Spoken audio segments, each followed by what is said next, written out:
I think what we're going to try to do here, given all the speakers, they all get 5 minutes to answer the first question and then we're done. So some of these will come from the audience. Most of these questions were dreamed up by the graduate students who were organizing this symposium, which they've really done a great job. One question that everybody seems to have on their minds is the question of triage, and how do you choose, how do you make decisions about which animals you protect and which ones you don't. So the question is, if the Endangered Species Act and funding stays the same, how can we deal with all these extremely small populations? Do we have to resort to triage or some other kind of prioritization mechanism? And if so, how? Next question. Next question. Yeah, I deal with this all the time, so I'm very interested in your answers. So anybody wanted to start with that, or should I just start with Phil and work our way down? I think I'll let someone else. Who wants to do the prioritization question? I think I've kind of covered what our scheme is at this point. I don't think that we should give up on any species, but we have to take the opportunities as they show up and then try to be strategic with what we have left in terms of where can we apply our funds to get maximum benefit from those species. It's not a matter of trying to say, if we're done with that species, we're giving it up, but we have to look at what the opportunities that come up on and make the most of us. But I think the point of the question here is that in reality, can we in fact deal with all the species, including all the non-listed species? Somebody has to make a choice of which ones to list and which to not list. At some point, we're making choices, and is there a systematic way to do it? I think is part of the question. I think if you're thinking about listing and even to some extent recovery planning, a lot of different people are making that decision. The service has its own scheme. Court settlements have dictated some of the scheme and directed the service to do other activities other than what they would prioritize. So I don't think there's necessarily one overriding plan at this point. So should there be one? Anybody else have a response to how you? Yes, go ahead. A couple thoughts. First, we do triage now. You tell you the expenditure budgets, any endangered species program, that's a de facto triage. Second, I think the public agencies probably have the unenviable responsibility of having a reasonably well thought out and well articulated protocol for deciding roughly what species get money and what amount. Having said that, it's always going to be clouded by political considerations, logic, controversy. When controversy arises, regardless of where a species is in anyone's priority list, that's where money will go. And then the third thing I would say is, for the rest of the world, yeah, people should think through in terms of their own actions, giving whatever organizations are with, the organization's priorities, rationally how they want to spend it. And I think it would be pointless to try to mesh all those different techniques, because we'll never agree on whether we ought to be managing evolutionary distinctiveness more than its potential role in the ecosystem, more than its aesthetic appeal. And for that reason, I sort of have the let 1,000 flowers bloom and form some knotted mass of vegetation. Out of that, I'm probably going to get about as good a job as we're going to get. So, Lisa, would you mind giving that a shot, since you represent the legal profession and the outside world, so to speak? Sure, I'll just represent everybody. I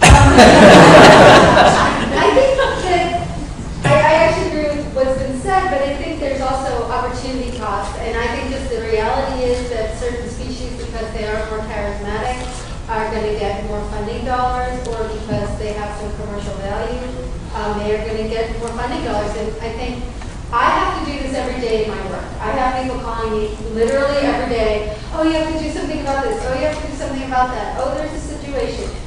Every single day. And you have and what, what the limited amount of money or time that we have can do, there's opportunity cost. Because if I try to work on too many things, I'm not going to do a good job on any of them.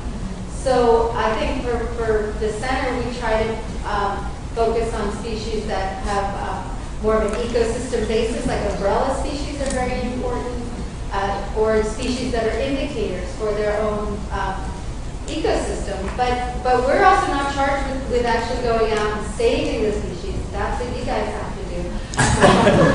I'm only charged with trying to get the legal requirements in place that will help do that. But I don't think this is an easy task. But I would say looking at ecosystems is ultimately going to have more bang for our bucks and for the kinds of matters. So does the Center for Biological Diversity make any discrimination between plants versus vertebrates, for example, or bugs versus vertebrates? No, we work on all species. We have a whole spring snail thing that we're doing all over Nevada and in other areas, and we get a lot of flack for it. I mean, we do a lot with invertebrates as well. We do think that each of these species has value in their area, and I think the spring snails are an interesting idea because a lot of people don't really think they're not very, cute or charismatic, I guess.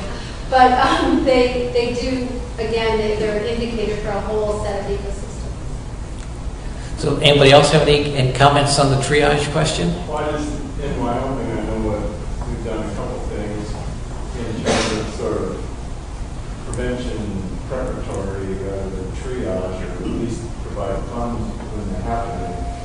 We've set up the Wyoming Wildlife Natural Resource Trust, and with trying to put in $225 million, I think it is, and put that up as a corpus and then try to live off of the interest that comes on it and use that money more in a preventive way and somewhat in a triage way. And the other way we've done it is the governors and the switch governors have gotten aggressive on something like the greater sage grouse and written executive orders, again, as a preventive way rather than as a triage to hopefully avoid being triage.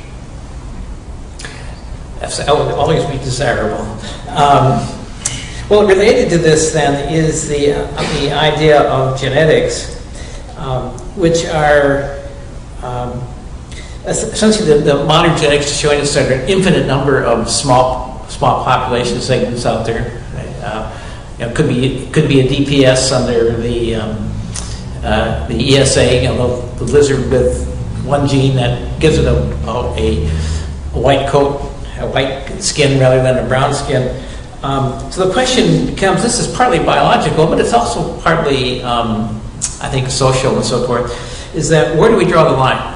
In a way, it's about what's the species. Where do we draw the line in protecting distinct population segments? And who makes those decisions? Because obviously with genetics we can go on and recognize distinct populations that may be a free way of dividing the population in half, and even in 20 years they've diverged. So where do we draw the line? How do we define a distinct population segment? That might be one way to put this. And who does this? Anyone have any? Well, I'm going to start with a controversial opinion, which is Good. that We like controversy. that from the perspective of evolution and from the perspective of conservation, that it makes a lot more sense to think about populations than species, and that we have lots of different ways that we can delineate populations, and similar to what people have talked about in terms of defining conservation priorities, that we just have to choose which criteria we're using and be explicit about that. But there is no one way to define a population. It depends on whether you're talking about bacteria or plants or animals, or there's so many different axes. Anybody else have any comments on that? Because obviously lawsuits hang on these kind of the other things. way, actually. Yeah. I spent many years defending the language of the ESA that allows it to list subspecies and distinct population segments. I'm no longer sure that was a smart move. I actually think, given the vast number of species full species, but most reasonable criteria that are disappearing, at least as a national policy across public and private lands, you probably ought to be focusing on species, and then considerations for protecting subspecies and populations should either reside with various land management agencies and with the states. And I think we basically burden ourselves too much by actually trying to encompass all of that under the umbrella of the Endangered Species Act, and our increasing ability to detect differences with genetics is only going to make it an even more difficult task. But biologists are increasingly, there's a tendency to now want to describe species using the finest division that you can make, because it does make a difference whether something gets protected or not. So is there a responsibility on the part of the biological community to somehow come up with a definition of species that people can agree with or something similar? Great question. Yeah. So I wouldn't want the decision left up to the states. Coming from Arizona, it's a very conservative state as far as protection, and so the Mexican wolf probably wouldn't be protected under the current administration Game and Fish Commission.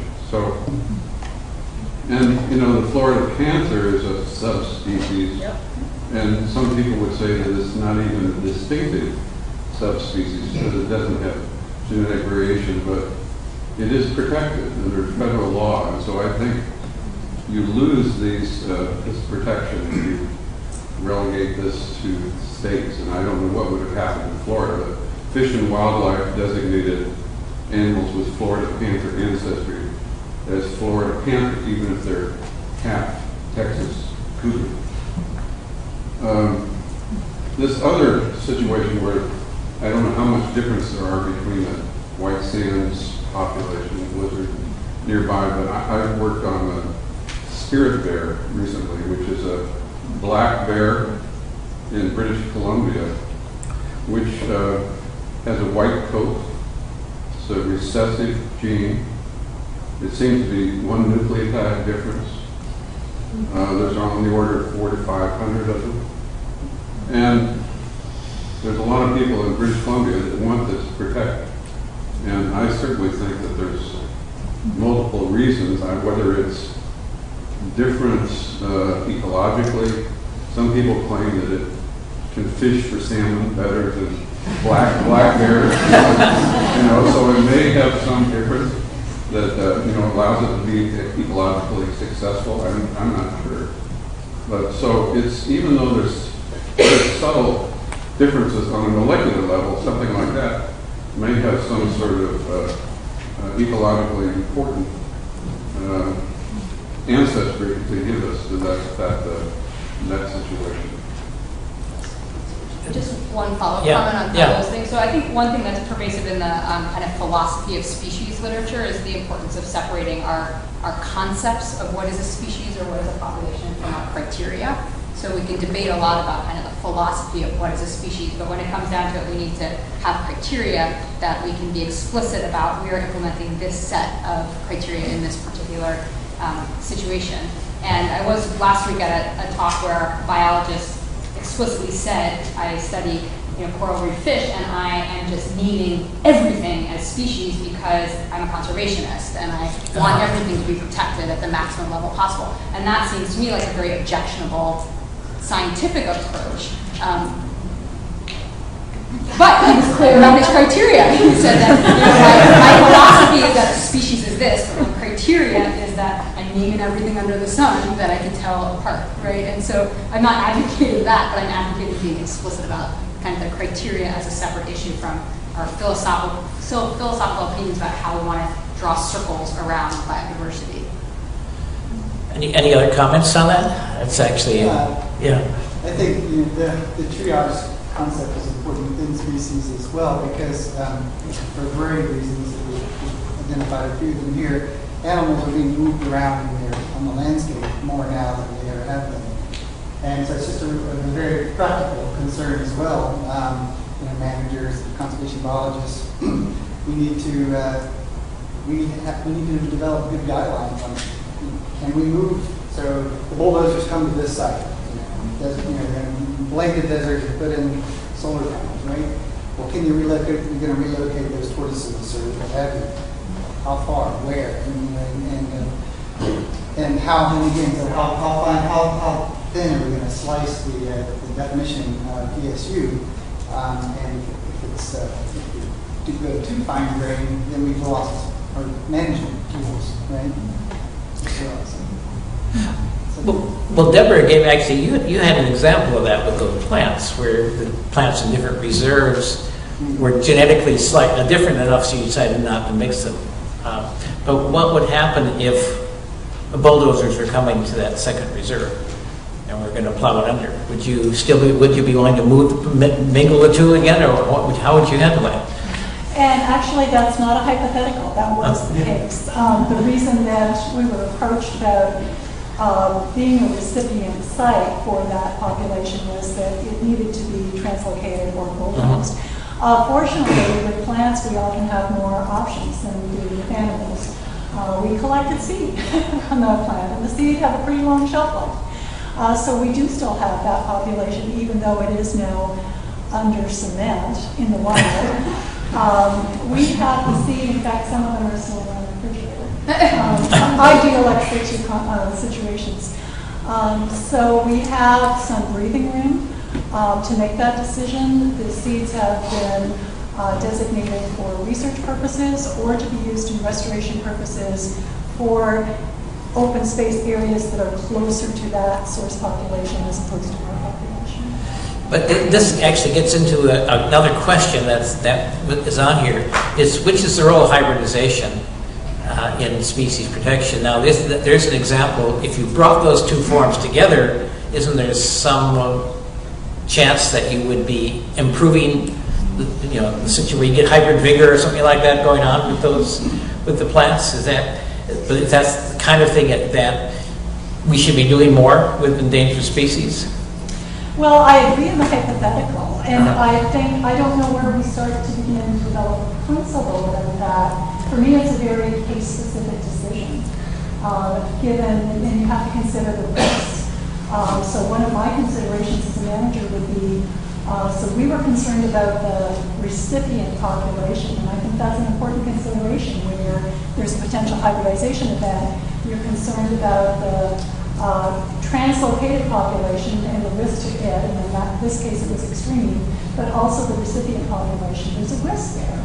There's a possible benefit. In our case, there was probably in our particular case, there was probably no reasonable benefit to the recipient population because it was not highly threatened. It was doing fine.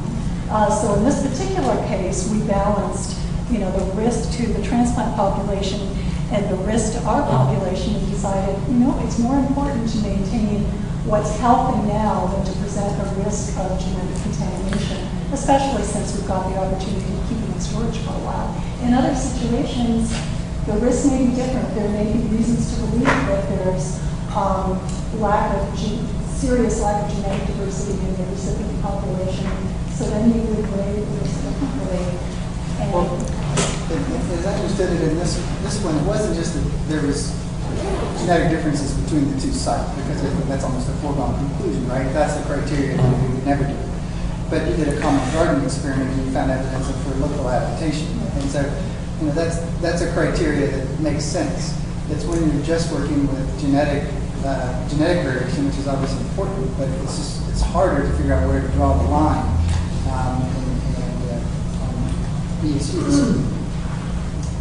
That all harkens back to the idea that generally the expectation is that these sort of gene flow, genetic exchange between populations across space and as selection variant across space will in future local adaptation and degrade that local adaptation. But there are exceptions to this, and it's a matter of understanding, is it in the class of one of those exceptions? One of the major exceptions is when you have highly variable population sizes such that you go through bottlenecks or occasionally need demographic support, or also variability in your environmental conditions at the understanding whether or not you're in an instance of one of those exceptions, or one of the ones that fits under the broader paradigm of genetic exchange and adaptation.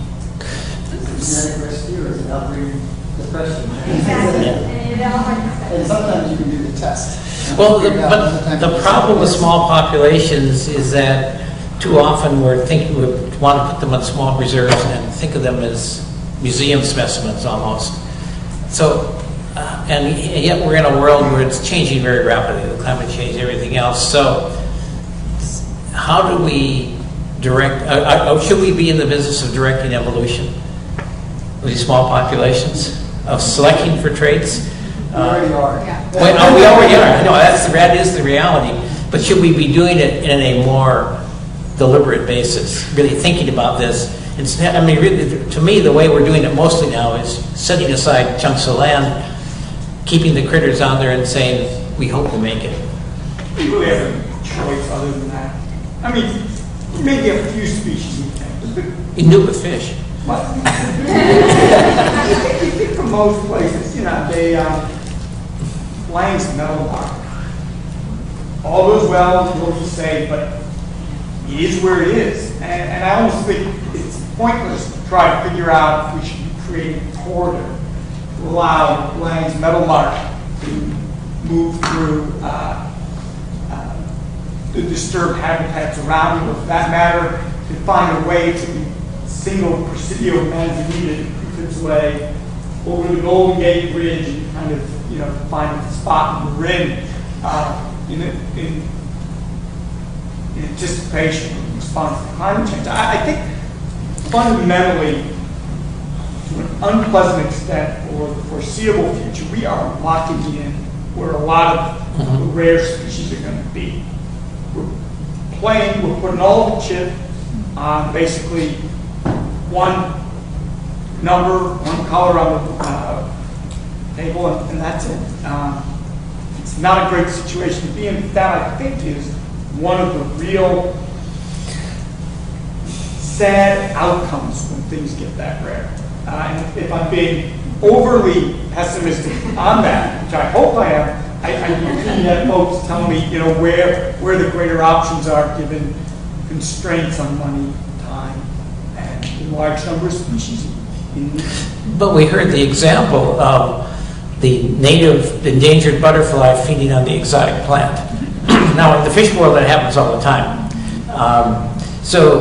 And do you think we could undertake a captive breeding program on that butterfly to select first variants that do better on some abundant, widely distributed weed? No, I think we can do that. We can, another option that we haven't talked a lot about is translocating species way out of their range to places where we think they'll thrive. There are more red-crowned parrots thriving in Brownsville, Texas, than there are in the native range in Tamaulipas, Mexico. And so we can envision, a day when the best populations of black rhinos are in Texas and things like that. That's kind of reveering. The point being that we can do that, and we probably will do that, but it's only going to be a small percentage of the imperiled species. It's not going to be a strategy we can employ wildly and for a lot of species. And there's where there are going to be some real triage decisions to be made, given the cost of these. Marissa, how do you do? And I think we also have to make a distinction between the question of directing evolution, which suggests pretty intense human involvement. And remember our lessons from cases where, say, we tried to engage in biological control and it went terribly wrong, to cases where you are protecting the capacity for evolution to take place. And think using our principles from basic science in order to protect that capacity. Because the more proactive we get, we have this potential to do more harm than good. And so we have to be pretty certain about the science when we get to something we might call directing evolution. And we probably never will be felt together. I was going to talk about Mexican wolves for a minute here. Mexican wolves, I showed you the historic range, and it went all the way up to northern Arizona, northern Mexico, but it didn't go all the way up one of the, I've been on 2 of the Mexican wolf recovery teams. This is a long process. They still don't have a recovery plan. And one of the ideas was to have 2 populations, one in northern New Mexico, one in northern Arizona. So that's out of what we call the historic range of the Mexican wolf. But one of the arguments made is maybe now with climate change, maybe now that we know that Mexican wolves take elk, you know, that's their main prey item, that it's completely appropriate to have them further north. And I guess the other thing that is related to what we're talking about here is that some people have historically, northern gray wolves and Mexican wolves were continuous throughout the Rockies, and so now we have a big gap between, say, Yellowstone and around there, and Mexican wolves have been reintroduced. Some people have suggested maybe we should cross Mexican wolves and northern gray wolves, because this is going to be what happened in history, you know, not too long ago, 150 years ago, that there were wolves all through there, at least to maybe help out, some people say, the Mexican wolves, maybe to get a head start on what may happen in the future as well. So, you know, both of these things, and you end up having all kinds of controversy, and some of this is from people that are obviously against wolf success, in my opinion, and some of it is kind of cautionary, some of the things that we're talking about here. Do we really want to do this? This is too experimental. If it happened naturally, maybe that would be one thing, but do we actually want to move Mexican wolves out of their range? We want to cross them with another subspecies. Maybe that's beyond what we should do as a management protocol. Everybody agrees with that, of course. Well, yeah, these are great questions to work with. I'm going to switch here because I have a card here that would be negative if I didn't ask at least one question dealing with economics. It's the question here is, in the age of shrinking government budgets and constraints on payments of fair market value for land, please suggest how we might implement agglomeration bonuses. So I think that's a question for our economist at the end of the table down there.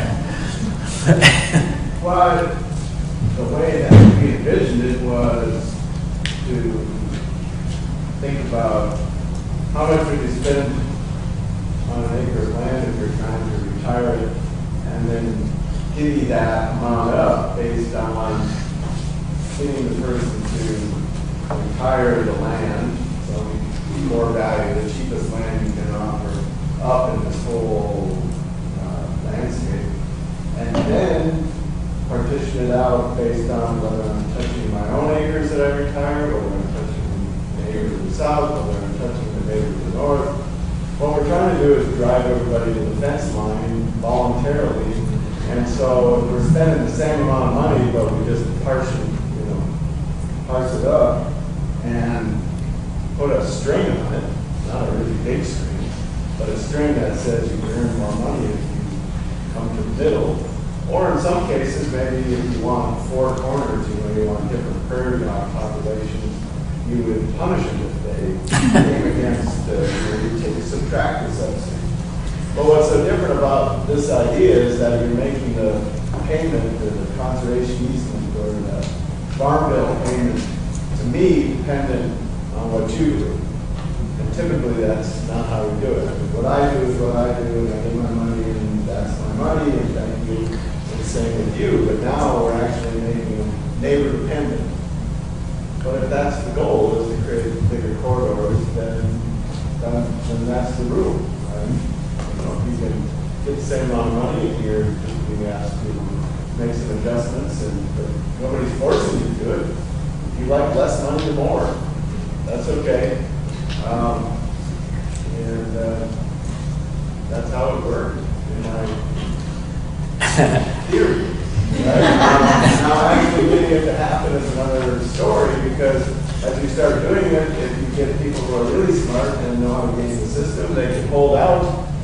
So we can work together. You can hold out, your land value will go up because now you're right next to a nature reserve, and so we've got endogenous land values that can also change the picture. But I think it's worth trying someplace, somebody, somehow.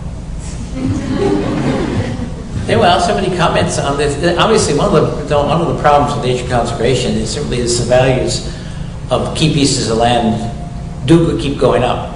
And the landowners are smart. They know this. They know if a land is especially valuable for conservation, and they are going to try to maximize their value out of it. I don't know if there's anything revolutionary that can be done there, but it's certainly an issue around here. Well, I would just comment that we do see this all the time, and in the desert recently, as someone mentioned, there's all these new solar projects there, and the land values for private land to be purchased have gone way up, and we also just had a new legislation go into effect on the national level that only applies to the Southern California deserts, where grazing allotments can be retired for conservation. And yeah, the people, the allottees are very smart. They knew it the minute it happened, and some of them were already in options, and yet they're pulling out and saying, no, now it's worth twice as much or whatever. So it is a game, unfortunately, to some extent. On the other hand, we have these social values. If we want to put in renewable energy in these areas, and there's a debate about that, whether it's more appropriate in distributed areas in the already built environment, but to the extent that some of these large projects are being built, we need to mitigate for them. Is the mitigation even out there, and can we make it happen? And I think the agencies and the counties and the federal government are getting to a point where they're a little bit stuck because it's costing a lot more than the companies thought it would, and yet it's required to mitigate. So, do you have any solutions? Because mitigation lands are a big deal around here, and there's a lot of, and frankly, there are a lot of people out there, not a lot, probably landowners who think they can make a lot of money by using their land for mitigation credits and so forth, selling it. Often land that's not very good for what it's supposed to be mitigated for, but if somebody approves it, it's okay. That's an editorial. Okay, another switch in questions, which revolves around the word adaptive management, which those of you who are probably familiar with that as a jargon word know that means taking risks. That you treat a conservation effort as an experiment and hope to learn from it. And so the question here is it possible to use adaptive management as a way to deal with a data-poor environment when talking about extremely small populations? How do you deal with the bureaucracy and the risk? And maybe, Josh, I could start with you, since agencies are perceived as being reluctant to take risks of that sort, where you might have to run almost like an experiment on some endangered species in terms of managing their land, burning it, and you don't really know if it's going to work, for example. I think that getting back to one of the other things that we've heard about, it comes out of politics. I think the agency will be a lot more willing to try stuff when it's not with the wolf, when it's with Baker's marksman. Because we are a risk-averse agency in some ways. And so we can take risks with species where we're not under a microscope all the time. We do. We are collecting seed. We are pulling, for instance, data out of the ground. We did pull in Blake's Meadowlark for captive propagation.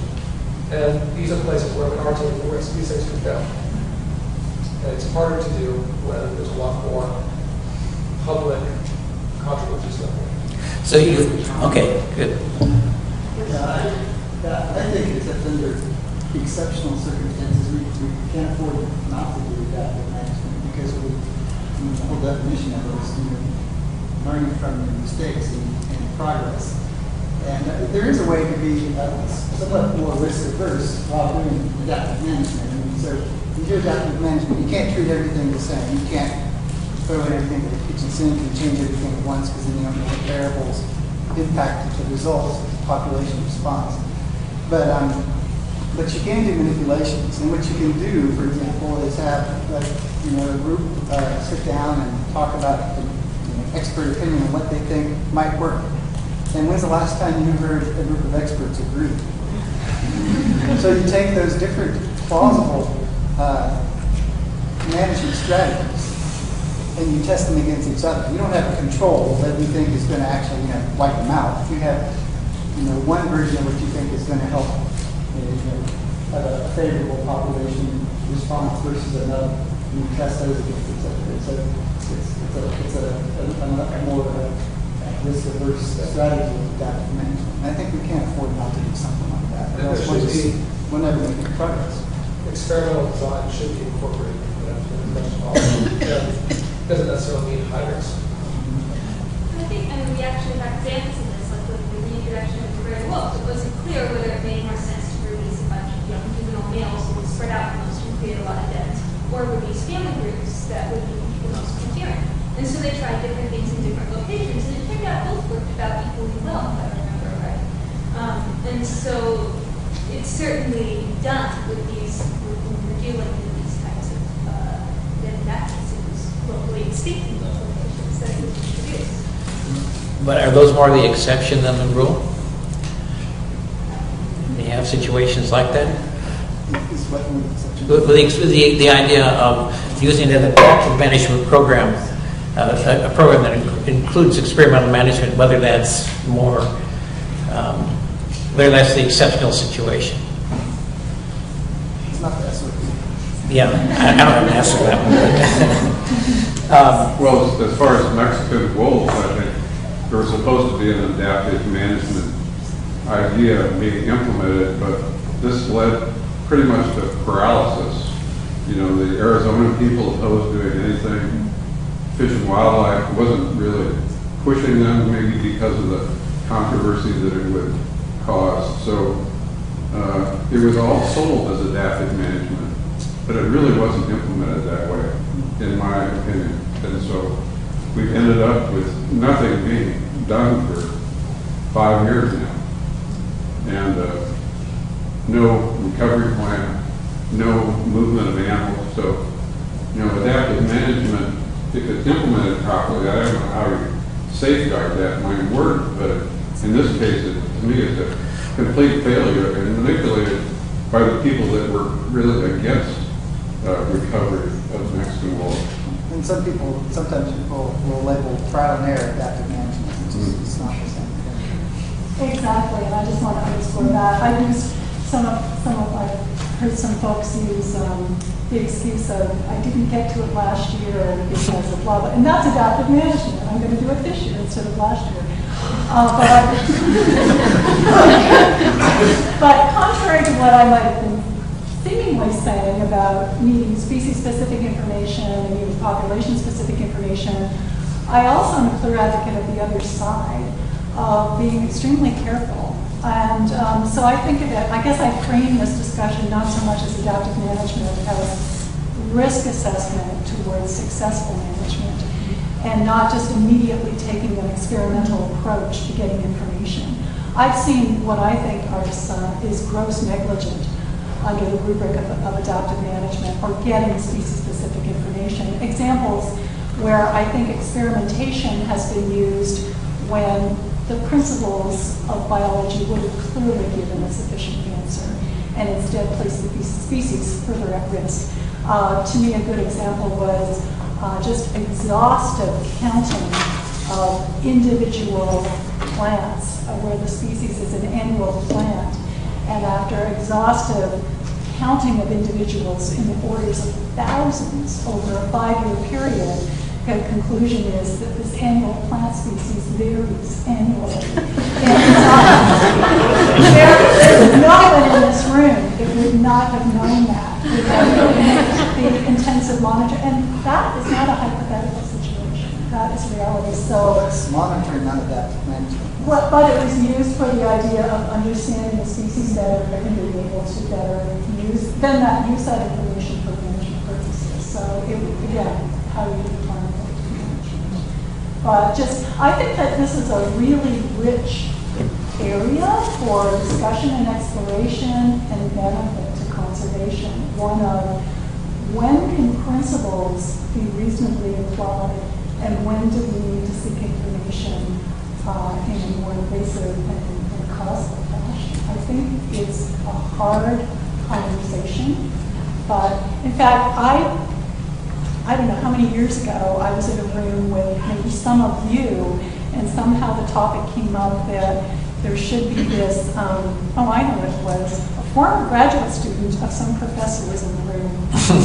And this former graduate student said, "Dear professor, can you help me? I am the only biologist in an organization of, let's say, engineers, and they're all telling me this. And I know on the basis of good principles that they're wrong, but I can't convince them because I'm one amongst many, and decisions are being made sort of democratically instead of biology."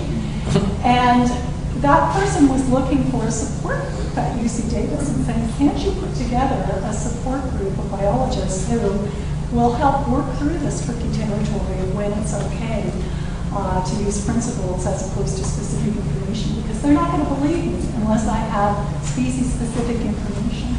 So, maybe that's an idea to consider.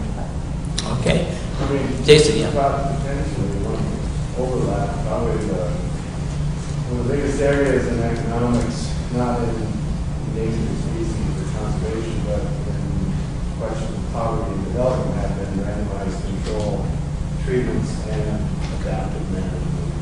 And the work that people have done out of the Action Poverty Lab are essentially this, but they're used typically in education, healthcare, different empowerment schemes for women or children, and probably there's no reason why the same tools that we're using to look at other aspects couldn't be implemented into what you're doing as well, to learn more about getting more for what you want. Any other comments on adaptive management? I Yeah. can keep going with that. Sure, go ahead.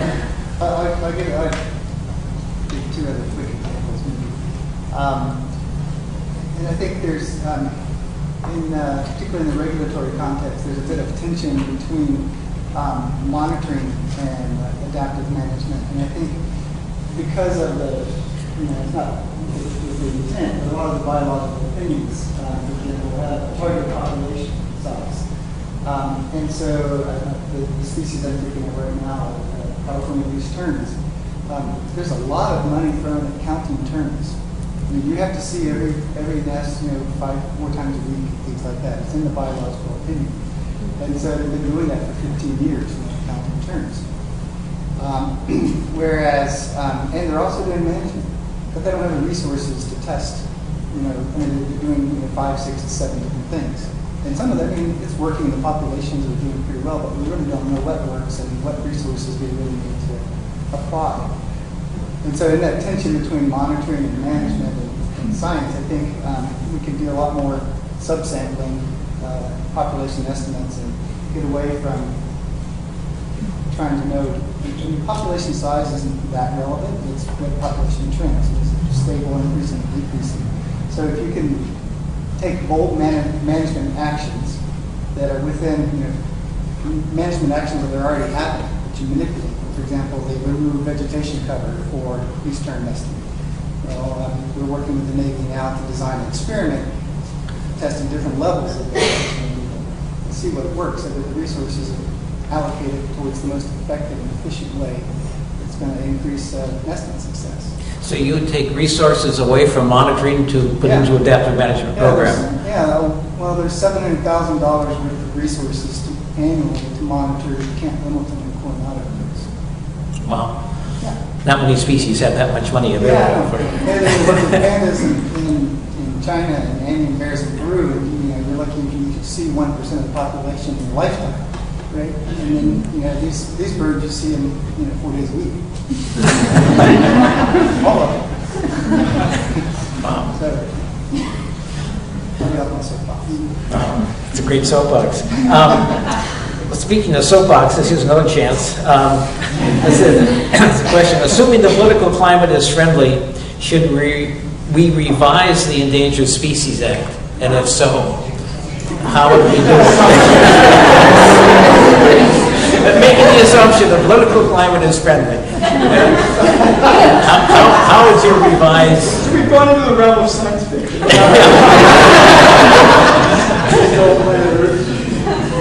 Actually, it's a serious question, but we do have that fundamental problem. Nobody wants to mess with the ESA right now because if you get into that box, you get a little ways and somebody's going to blow it up. But if we had the option of making it work better, what would you do? Especially for small populations. Well, it's funny because I was going to say monitoring, or at least data collection. Monitoring maybe not of the same population over and over, but one of the problems we have, I work a lot in the desert, is that we don't have good data collection across huge areas of the landscape. And so you get into a situation where you're trying to do planning like we are now, and there's huge data gap areas. And so there's no way to know. I mean, every time they go out to look at one of these large-scale solar sites, which are, you know, a lot of them are many thousands of acres, they're finding rare plants they didn't know were in that area. They found new rare plants they didn't know existed, all this stuff. So it's like, if we don't have the data, you can't say, oh, put your whatever, road or giant, you know, solar plant over there. There's nothing there. Well, actually, there's just no data over there. It's not true there's nothing there. And so, I mean, that's an issue we've had over and over on public lands, you know, because the BLM and Forest Service just don't have the kind of funding they need to do something like that kind of, even on a larger scale, but any scale of basic data collection, inventorying their resources. And that's true on a more global level as well. If you look at that IUCN assessed species, there's 60,000 of them out of the more than 8.5 billion species on Earth. So we've sampled a very small proportion of biological diversity. So how do we resolve that issue? I mean, money is always the issue. Always seems to be the problem. Is there, are any optimistic that the public's going to turn around and suddenly want to devote large sums of money to that kind of monitoring?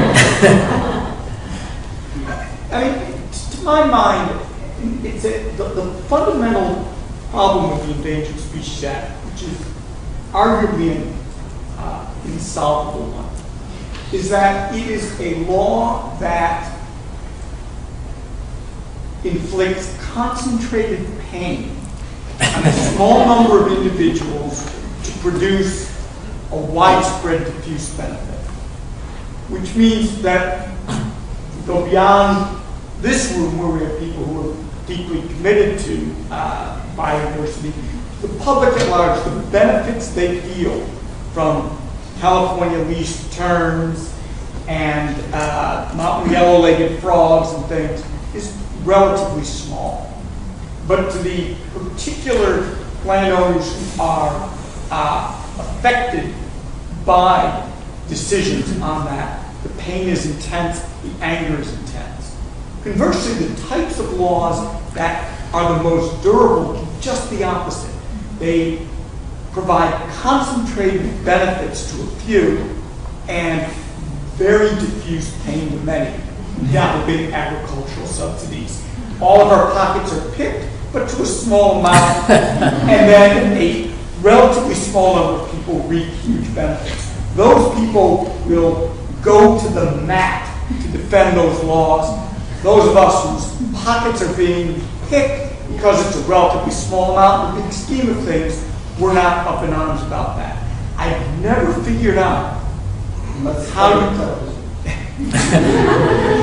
I've never figured out how you can turn that around and still protect endangered species. And I think that structural problem will continue to make protection of endangered species and small populations a scenario whereby the defenders of it are going to feel embattled because they're not going to have the legions of supporters they want, and they're going to have very fierce opponents. Wow. Any other comments on that? Because one way of trying to justify these things is to say the ecosystem services can be tied to endangered species. If you save the species, you're really providing clean water, your carbon sequestration, whatever. Does that argument hold up? The smaller the population you're trying to save, the less likely you are to be able to produce substantial ecosystem services. I mean, what was that one little blue flower along the highway? Yeah, well, I don't want to argue about carbon sequestration. It's one little bit at a time, right? Well, that actually relates to maybe be this last question, which is the idea of using a single species, especially those with small populations, to save less rare species as the keystone species for larger preserves. Is this really effective? The question actually I've written down here is, do you think it is effective to use single species of small populations to drive conservation on a larger scale? Sometimes. I'll tell a quick case study.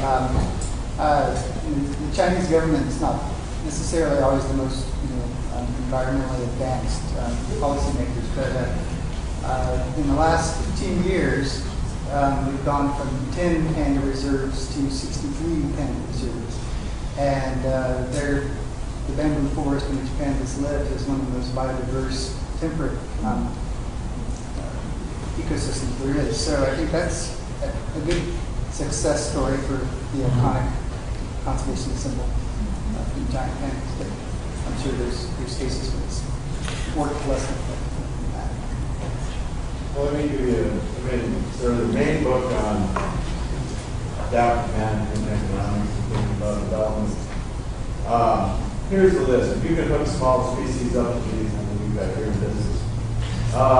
Inclusive growth, peace building, agriculture and rural development, labor markets and employment, labor region, social protection, social security, microcredit plus, insurance, nutrition, health programs, education, empowerment, organization, reform, property rights reform. Those are the things that's on the agenda of the World Bank and the IMF and the people who are driving big development decisions on emerging economies. If we're worried about endangered species and small populations there, that's what you're going to have to link up to get the votes. What about you? Healthcare, nutrition, education, insurance, jobs, agriculture, rural development. There's a lot of jobs in counting. Each small population needs at least one steward, right? But so how do you link those things up? That's the question. Are you suggesting we should all become economists, or we should train more economists to our? No, I'm suggesting you should hang out with us more. Beer. Well, that's fine. It's right up there pretty soon. Not all of us wear ties, as you can see, so some of us you can approach us. We want the same thing. It's just that there are so many competing demands and list of things that start talking about development and start talking about trying to increase prosperity. Small populations, they're tingling over here. I mean, the best thing, in terms of me, to summarize it all, when somebody asks me what I do, is like was a columnist in the Las Vegas Review. He just wrote about the capture ball. What scientists call endangered, most people call bait. And that went there with speech, and it was, to me, it sort of nailed it for me trying to understand small populations and trying to communicate with people who don't think about it. Well, yeah, that was the Moyle case, I believe. Yes. Yeah, and that's a species we've been working on trying to preserve, and I think it is. It's these small endemic. I think with small populations, it is a hard sell. With any endangered species, it's often a hard sell if they're not charismatic, and then we go back to the condor. And I think we're going to see some really interesting debates in the next year as this comes to a head around condor. I mean, condor recovery, one of the main issues up to now has been lead, and we can't get people to stop using lead bullets, even though there's, a complete, it's very easy not to use them. There are other things you can use. The cost has come down. There's no need to use lead bullets anymore. This is the main thing that is inhibiting that population at this point, both the listed population and the 10J, which is sort of listed. And we still can't get that change. And people love condors. So I don't know. I can deal with that. David, well, yes, it's part of the range in California, and still lead poisoning is the leading problem with condors in California, and there's no enforcement. David, you had it. Yeah, I wanted to, in sort of this conversation, just mention what I think is a paradoxically optimistic framework here. Paradoxically, because I think the fundamental structural problems with the ESA that I talked about are real. The political climate isn't going to improve greatly in the near future, and the financial situation looks bad for quite a while. But having said all of that, it is amazing to me. The Act passed in '73. There have been numerous occasions when Congress has revisited it, reauthorized it. It's long overdue for reauthorization. Throughout that time, the Act hasn't really been fundamentally weakened. No. They haven't taken away the ability to protect plants and invertebrates.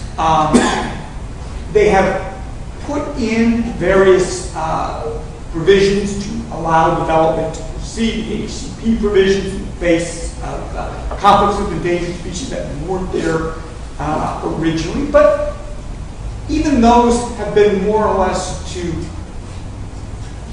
direct a process that was already underway. People were already making those trade-offs.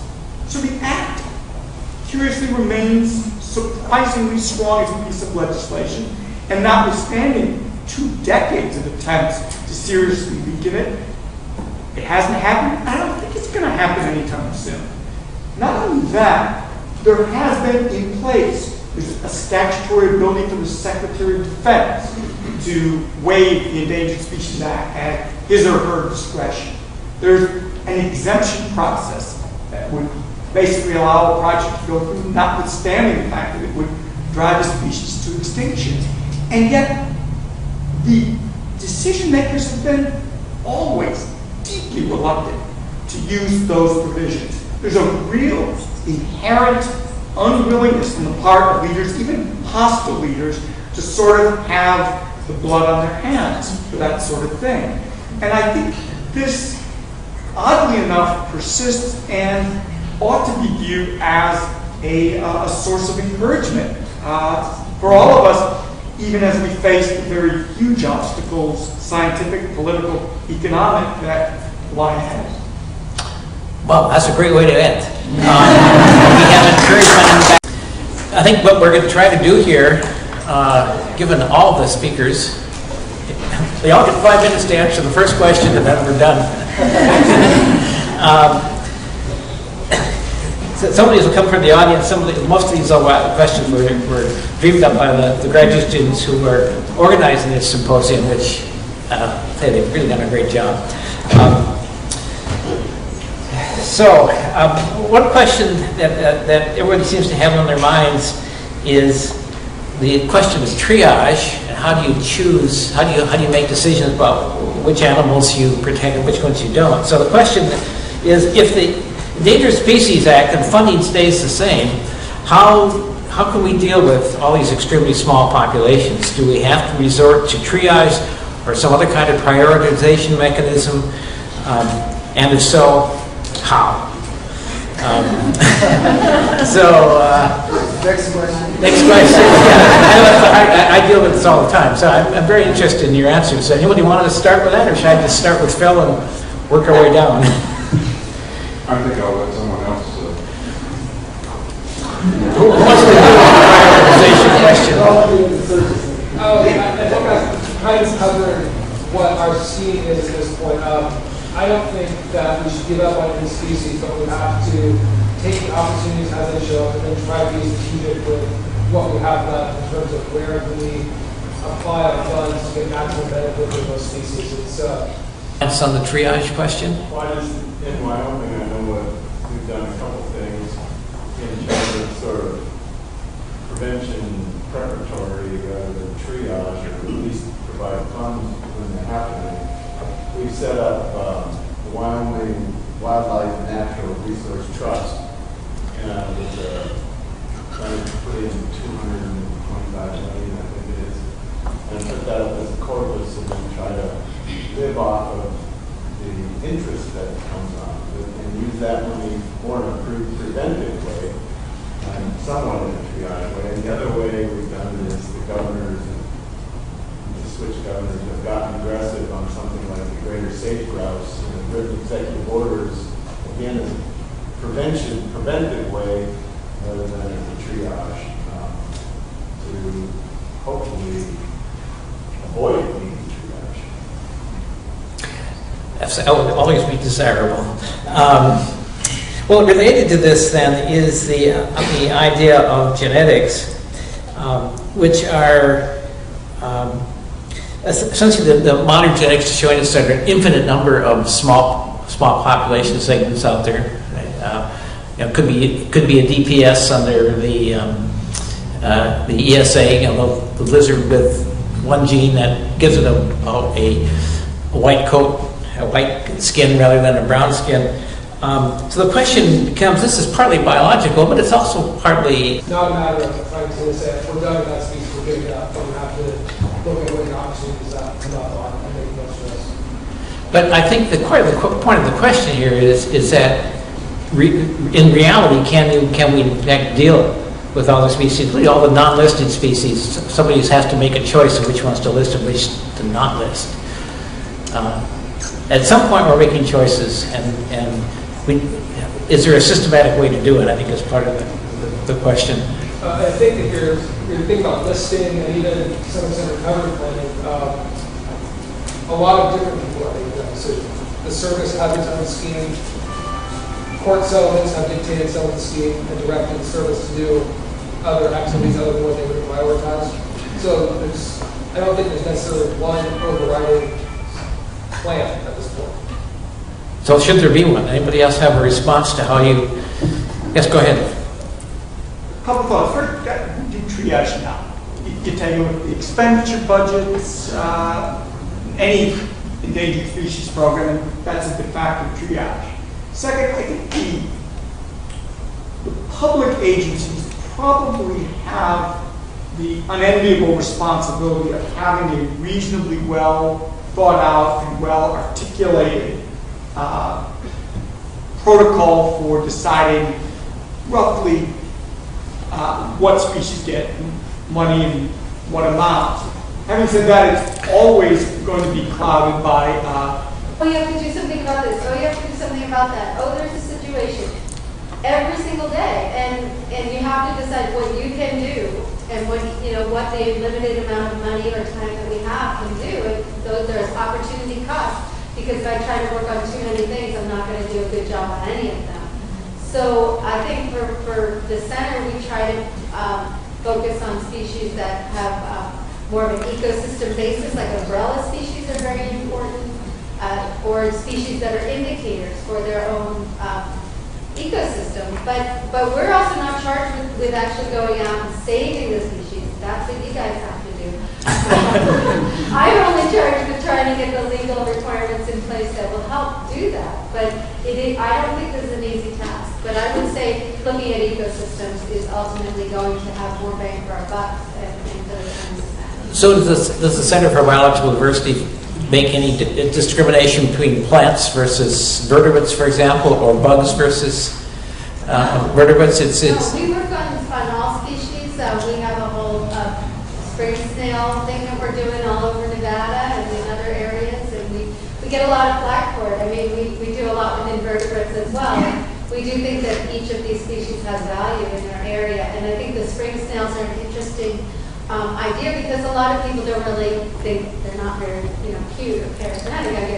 But they do, again, they're an indicator for a whole set of ecosystems. So anybody else have any comment? Political considerations, logic, controversy. When controversy arises, regardless of where a species is in anyone's priority list, that's where money will go. And then the third thing I would say is, for the rest of the world, yeah, people should think through in terms of their own actions, giving whatever organizations are with, the organization's priorities, rationally how they want to spend it. And I think it would be pointless to try to mesh all those different techniques, because we'll never agree on whether we ought to be managing evolutionary distinctiveness more than its potential role in the ecosystem, more than its aesthetic appeal. And for that reason, I sort of have the let 1,000 flowers bloom and form some knotted mass of vegetation. Out of that, we're probably going to get about as good a job as we're going to get. So, Lisa, would you mind giving that a shot, since you represent the legal profession and the outside world, so to speak? Sure, I'll just represent everybody. I think that I actually agree with what's been said, but I think there's also opportunity cost, and I think just the reality is that certain species, because they are more charismatic, are going to get more funding dollars, or because they have some commercial value, they are going to get more funding dollars. And I think I have to do this every day in my work. I have people calling me literally every day,